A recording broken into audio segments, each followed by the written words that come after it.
السلام عليكم ورحمة الله. ازيكم يا حبايبي؟ عاملين ايه؟ اهلا بيكم معايا في مطبخي، مطبخ منى. كل سنة وانتم طيبين. رمضان خلاص بقى، لسه عليه كده يومين وبنجهز بقى، اللي بيقدر على حاجة بيجهزها كده.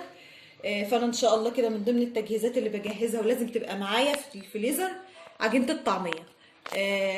ساعة السحور كده او قبل السحور بساعة بطلعها بتفك وبحمرها بتبقى جميلة، وطبعا لازم الطعمية في السحور في اي بيت كده يعني. فانا ان شاء الله هعمل الطعميه. انا معايا هنا كيلو فول مدشوش نقعه من امبارح بالليل، يعني لما تيجي تشتغلي في الطعميه لازم تنقعي الفول قبلها بليله. معايا اهو، وغسلته وصفيته كويس قوي. ومعايا بصل بقى. بص كميه الخضره والبصل والثوم ده بيبقى حسب رغبتك. انا معايا كميه بصل كده، دول حوالي 3 بصلات كده متوسطين. ومعايا برضو ايه نص راس توم كده برضو مقشراها.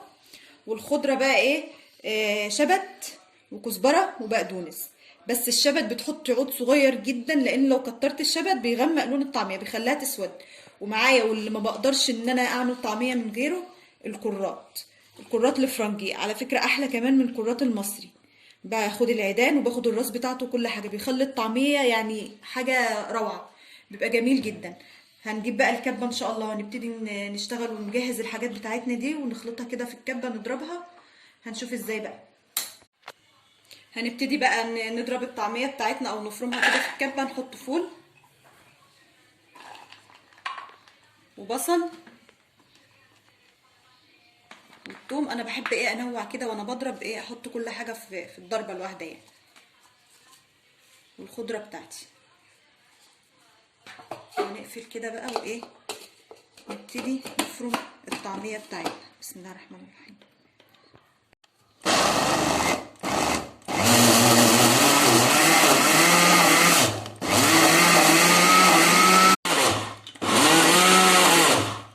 كده خلاص. اول حبه حطيتهم كده معايا اهو. عايزه بس اوريكم شكلهم. طلع معايا لونها جميل جدا. اهم حاجه انك ما تكتريش الشبت وما تكتريش الخضره نفسها. قللي الشبت جدا، هو يعني عود كده يدي لها طعم بس ما يخليهاش تغمق. بالشكل ده كده اهو. معايا كده ايه الحاجه اللي انا هفضي فيها. وهشتغل بقى في بقيه الكميه كلها بنفس الطريقه دي. وهنشوف الوقت كمان هنكيسها ازاي وهنحطها في الفريزر ازاي.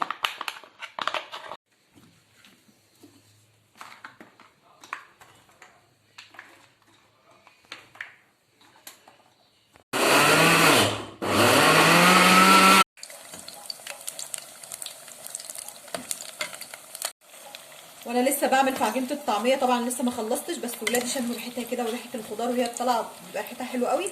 صمموا ان انا اقف ايه اقللهم كده. انا عايزه بس اوريكم لونها.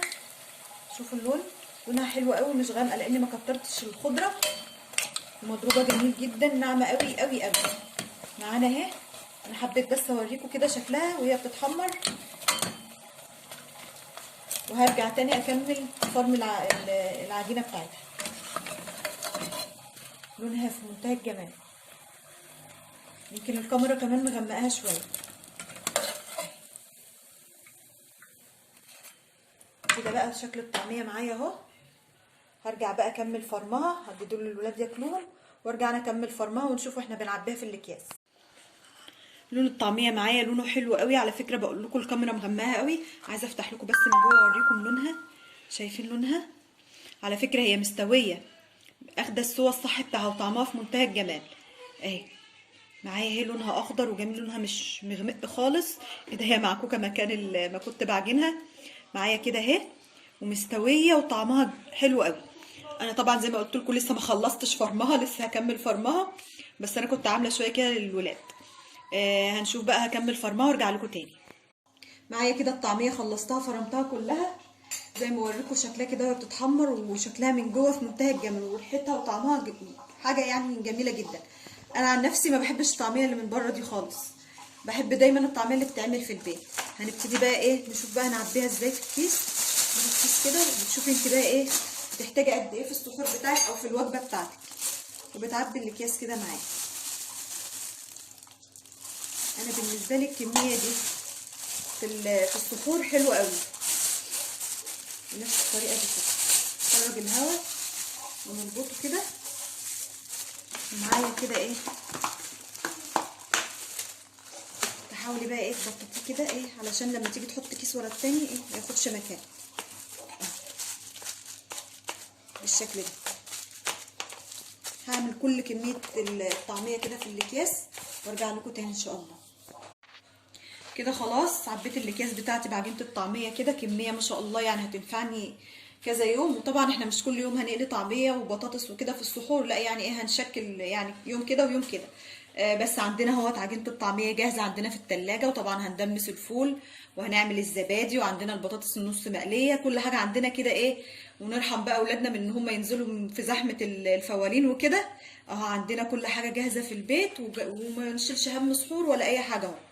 معانا كده الطعميه بتاعتنا، ويا رب طريقتي كده تكون عاجباكم. اهم حاجه تحطوا عود الكرات الاخضر دوت بيخلي الطعم يعني ايه حاجه تانية.